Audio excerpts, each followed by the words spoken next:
Outside the national arena, anger and frustration are rising as relatives of those detained in the massive security operation in Tivoli Gardens wait to hear the fate of their loved ones. Few, if any, of the people outside here are willing to speak on camera or even to have their voices recorded. Terrified, they say, of the prospect that the security forces could seek them out and kill them. But off camera, they have a whole lot to say and nothing good about the security forces, who they claim charged through their communities, seizing their relatives without cause or reason. One woman tells us she's been here since 6 this morning with no sign of her brother who's been detained.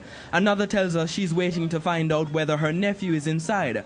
Her other nephew was killed during the Tivoli operation, she says, and she'd prefer the second one be inside because at least then he'd be alive. We saw a steady trickle of men leaving the national arena to be greeted by relatives waiting to comfort them and console them as they related tales of abuse at the hands of the security forces. One man emerged in dramatic fashion, saying he and several of his male relatives had been detained by police along Pink Lane downtown. Hey, them wicked! Remember I was telling you that. I'm wicked to me. They want to treat me like I'm 4 foot down. Why? Every time them come down, they say them a murder people, so. Hey, why? I'm 5 away. Yes, them tell them we go out of the yard. And when we go out of the yard, with a piece of paper, they murder the man, they murder them. They murder them. Murder the youth, them. Murder them. Why? Hey, I never tell the man to me have asthma.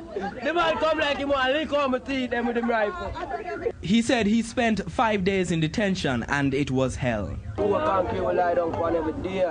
You're pretty. 5 days. It's all a wet we up over the material. Bread and water and them things that gas full we up. Crazy thing. Man, I get beaten to them head. I tell you, crazy thing happening. Other detainees tell our news team they were forced to sleep on the floor as water seeped into the national arena and were subject to constant physical and verbal abuse by the security forces. It is still not clear how many people are still inside the arena, but at the height of the operation, about 500 people had been detained, largely adult males. Archibald Gordon, TVJ News. The human rights group Families Against State Terrorism, FAST, is calling for a list to be released of all the dead, detained and missing persons following the operation in Tivoli Gardens. Chairman of FAST, Yvonne McCallum-Sobers, is also calling for more access to be given to the media to ensure transparency in the ongoing operation. Keneal Gale reports. The human rights advocate says greater effort is needed to identify the casualties of the battle. Yvonne McCallum-Sobers says in order to allay fears that the security forces are concealing information, the government should publicize a list of missing persons, those detained, as well as the bodies in the morgue. FAST also wants demographic information such as gender and apparent age. According to the lobby group, the security forces should then be required to account for missing persons who are neither detained nor in the morgue. It also wants the media to have more access to Tivoli Gardens. The media needs to be present. Now, I understand that there is a military operation still going on, and so therefore there will need to be certain restraints on just where you can go, what you can do. I mean, I can understand that, but I think an hour out of a 4-day, whatever, 5-day by now operation is not only insufficient, but it can lead to concerns about cover-up. Mrs. McCallum-Sobers says with conflicting stories coming out of Tivoli Gardens and allegations of abuse, more independent groups need to be allowed in. If other persons are not there, attorneys, clergymen, other persons, then we end up with the casualty of truth. And then rumor fills the gap, as is happening right now. And the rumor can be very unhelpful, especially if it just did not happen that way.